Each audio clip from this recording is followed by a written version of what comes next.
ஆன்மீக சொந்தங்கள் அனைவருக்கும் அன்பான மாலை வணக்கம். நாம் நம்மளுடைய சேனலில் தொடர்ந்து நிறைய சுவாரஸ்யமான ஆன்மீகம் சார்ந்த தகவல்களை தாங்க பார்த்துட்டு வந்துட்டு இருக்கோம். அந்த வரிசையில் இந்த பதிவில் என்ன பார்க்க போகிறீங்க அப்படின்னா, மீனம் ராசி நேயர்களுக்கு ஏப்ரல் மாதம் 4ஆம் தேதிக்கு பிறகு ஏற்படக்கூடிய அபூர்வமான ஒரு சில கிரகங்களுடைய மாற்றங்களால் உங்களுடைய வாழ்க்கையில் என்னென்ன மாற்றங்களானது ஏற்பட போகுது, என்ன விஷயங்களில் கவனமாக இருக்கணும், என்ன பரிகாரம் செய்தால் உங்களுக்கு மேலும் மேலும் நல்லது நடக்கும் அப்படின்றத பற்றியெல்லாம் தெளிவாக பார்க்கலாம்.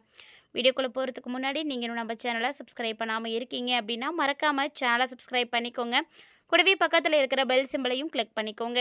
அப்போ தான் நாங்கள் போடக்கூடிய வீடியோக்கள் எல்லாமே உங்களுக்கு நோட்டிஃபிகேஷன் உடனுக்குடன் வந்தடையும். நீங்களும் பார்த்து பயன்பெறலாம். வாங்க வீடியோக்குள்ளே போகலாம். பொதுவாக ஒரு மனிதனுடைய வாழ்க்கையில் மாற்றம் எப்போ ஏற்படும் அப்படின்னா, கிரகநிலைகளில் மாற்றங்கள் வரும் பொழுது தான். ஸோ நல்லதே நடந்துகிட்ருக்கும், திடீர்னு பார்த்தீங்கன்னா நஷ்டம் நடக்கும், கவலைகள் வரும், துக்கம் ஏற்படும். இது எல்லாத்துக்கும் காரணம் என்ன? கிரகநிலைகள் மாறும் பொழுது அந்த விஷயங்கள் நடக்கும். அப்போது ஜோதிட ரீதியாக நம்மளுடைய வாழ்க்கையில் நடக்கக்கூடிய எல்லா நல்லது கெட்டதுக்கும் காரணம் என்னன்னு பார்த்தீங்கன்னா கிரக அமைப்புகள் தான்.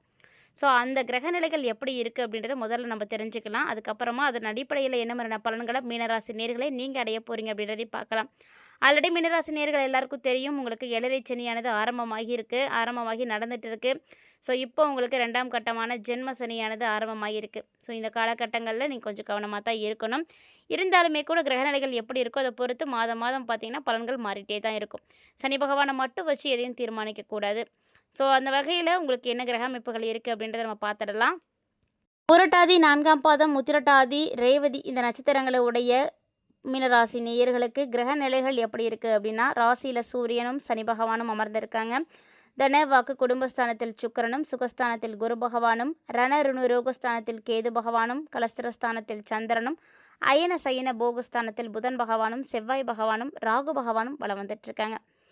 பொதுவாக மீனராசினியர்கள் எடுத்து பார்த்தீங்கன்னா, எப்போதுமே அதிகமாக பயணங்கள் போகணும் அப்படின்னு ஆசைப்படுவாங்க.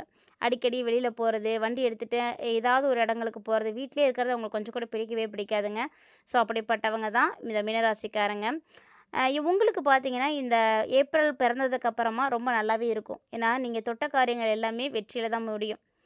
அந்த வெற்றியை நீங்கள் அடையிறீங்க பார்த்தீங்களா, அதுக்காக கடுமையாக முயற்சி செய்யணும். அப்போ தான் உங்களுக்கு அது வெற்றி கிடைக்குங்க. பணவரவுலாம் நல்லா தான் இருக்குது. புதிய புதிய நண்பர்கள்லாம் கிடைப்பாங்க. தொழில், வியாபாரம் இது எல்லாமே பார்த்திங்கன்னா சூடு பிடிக்க ஆரம்பிக்கும். ஸோ அதனால் இதுக்கு மேலே உங்களுக்கு அந்த மாதிரி எந்த பிரச்சனையும் இருக்காது. புதிய ஆர்டர்கள் நிறைய கிடைக்கும். தொழில் வியாபாரம் பற்றி உங்கள் மனசில் இருந்து வந்த கவலைகள் எல்லாம் நீங்கிடும். தைரியம் கிடைக்கும்.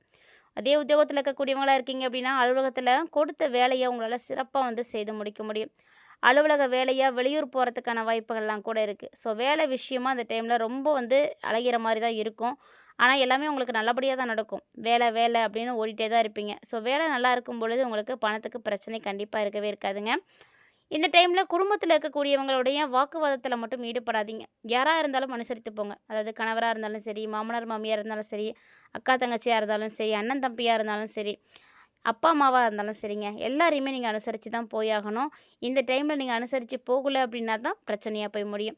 இதே கணவன் மனைவியாக இருக்கீங்க அப்படின்னா நீங்கள் இன்னுமே கவனமாக தான் இருக்கணும். கணவன் மனைவிக்குள்ளே இடையே தேவையில்லாத மன வருத்தங்கள்லாம் ஏற்படும். ஸோ ஒவ்வொருத்தருக்குமே புரிதல் ரொம்ப அவசியமானது. 2 பேரும் புரிஞ்சுக்கிட்டு விட்டு கொடுத்து போனீங்க அப்படின்னா உங்களுக்குள்ள தேவையில்லாத மன வருத்தம்லாம் ஏற்படாமல் தடுக்க முடியும். ஸோ அதனால் அந்த விஷயத்தில் முழுக்க முழுக்க கவனமாக இருந்துக்கோங்க. அதே போல் மீனராசி நேயர்களே, உங்களுக்கு எல்லாமே நல்லா தானே இருக்குது, வேலை நல்லா கிடைக்க போகுது, பணம் நல்லா தான் இருக்க போகுது அப்படின்னு நினைக்காதீங்க. ஆரோக்கியம் ரொம்ப ரொம்ப கவனமாக இருக்க வேண்டிய நேரம்.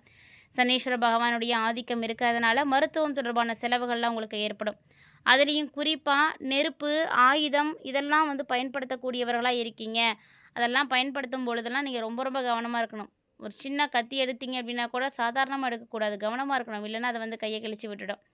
அதே மாதிரி நெருப்பு அடுப்பில் தானே நம்ம வேலை செய்கிறோம் அப்படின்னு மட்டும் கவனமாக இருக்காமல் விட்டுறாதீங்க. ஏன்னா நெருப்பு ரொம்ப ரொம்ப ஆபத்தானது.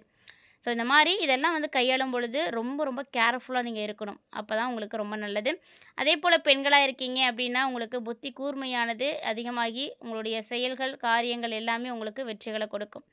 வீணாக அலைச்சல் அலையாதீங்க. அதை தவிர்த்துக்கோங்க. அது உங்களுடைய உடல் நலத்துக்கு அந்த அளவுக்கு நல்லது கிடையாது.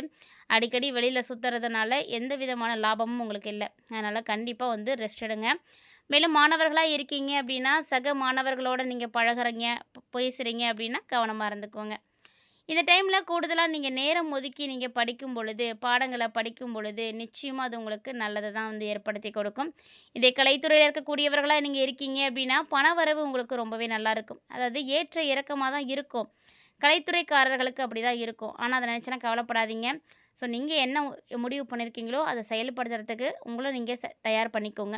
என்ன விஷயங்கள் செய்ய போகிறீங்க அப்படின்றத முதல்ல நீங்கள் டிசைட் பண்ணிக்கோங்க. அதுதான் நல்லது. கூடுதலாக கொஞ்சம் நேரம் ஒதுக்கி மட்டும் மாணவர்களாக இருக்கீங்க, நீங்களாம் படிச்சிங்க அப்படின்னா ரொம்ப நல்ல மதிப்பெண்கள் படைக்க முடியுங்க. அதே போல் கலைத்துறையில் இருக்கக்கூடியவர்களாக இருக்கீங்க அப்படின்னா பண வரவு உங்களுக்கு அப்படி இப்படி இருக்கத்தான் செய்யும். ஸோ எந்த சூழ்நிலையுமே உங்களை வந்து டக்குன்னு முடிவெடுத்துடாதீங்க. உங்களுடைய முடிவு ரொம்ப ரொம்ப முக்கியமானது. அதனால் ஒரு முறைக்கு இருமுறை யோசித்து அதுக்கப்புறமா முடிவு பண்ணுங்கள். எந்த ஒரு காரியமாக இருந்தாலும் தயவு செஞ்சு அவசரம் மட்டும் காட்டவே காட்டாதீங்க. ஏன்னா நீங்கள் அவசர முடிவுகள் எடுக்கணும் அப்படின்ற மாதிரி தான் சூழ்நிலைகள்லாம் இருக்கும். ஆனால் அந்த மாதிரி நீங்கள் செய்யக்கூடாது. ரொம்ப கவனமாக இருக்கணும். யோசித்து செய்யுங்க. அதே அரசியலில் இருக்கக்கூடியவர்களாக இருக்கீங்க அப்படின்னா எதிர்பார்த்த பதவி உயர்வு உங்களுக்கு நிச்சயம் கிடைக்கும். கூடுதலாக நீங்கள் உழைக்க வேண்டி கூட இருக்குங்க. ஆனால் நீங்கள் உழைக்கிறதுக்கு தயங்காதீங்க. ஏன்னா நீங்கள் எந்த அளவுக்கு உழைப்புகளை போடுறீங்களோ அந்த அளவுக்கு உங்களுக்கு வெற்றிகளானது காத்துட்ருக்குன்னு தான் சொல்லணும். அதே போல் மேலிடத்தில் இருந்து வந்த கருத்து வேற்றுமைகள் எல்லாமே நீங்கி ஒற்றுமையானது கிடைக்கும். ஸோ எடுத்திருக்கக்கூடிய அரசாங்க வேலைகளும் பார்த்திங்கன்னா உங்களுக்கு ரொம்ப நன்மைகளை தான் வந்து ஏற்படுத்தி கொடுக்கும். இந்த மாதிரி நிறைய விஷயங்கள் உங்களுக்கு இந்த டைமில் பாசிட்டிவாக நடக்க போகுது. ஸோ இருந்தாலும் 7.5 சனி அப்படின்றதுனால ஆரோக்கிய ரீதியான விஷயங்களில் நீங்கள் முழுக்க முழுக்க கவனம் எடுத்துக்கோங்க. நட்சத்திர ரீதியாக பார்க்கும் பொழுது பூரட்டாதி 4ஆம் பாதத்தை உடையவங்களுக்கு இந்த காலகட்டங்களில் எதிர்பார்த்த லாபங்கள் கண்டிப்பாக இருக்குது. ஸோ தொழிலில் போட்டிகள் இருந்தால் கூட அதெல்லாம் சரியாக போயிடும். உத்தியோகத்தில் இருக்கக்கூடியவங்களாக இருக்கீங்க அப்படின்னா வாக்கு வன்மையால் நிறைய காரியங்களில் நீங்கள் வெற்றிகளை பார்ப்பீங்க. ஸோ அதனால் மூலமாக உங்களுக்கு குடும்பத்தில் வீண் விவாதங்கள் எல்லாம் ஏற்படும்.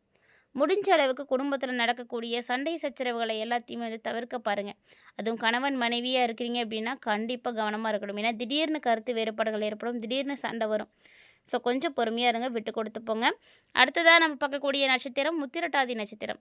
இந்த நட்சத்திரக்காரர்களுக்கு வரக்கூடிய நாட்களில் ரொம்ப நாளாக என்ன பிரச்சனை இருந்துகிட்ருக்கோ உங்களுக்கு அது ஒன்று இப்போ தீரப்போகுதுங்க. அது மட்டும் இல்லாமல் பணவரவெல்லாம் நல்லாவே இருக்குது. மேலும் இந்த டைமில் நீங்கள் யாருக்கும் வாக்குகள் எதுவும் கொடுத்துருக்கீங்க அப்படின்னா அந்த வாக்குறுதியை எப்படியாவது காப்பாற்றணும் அப்படின்றதுக்காக முயற்சிகள் செய்வீங்க.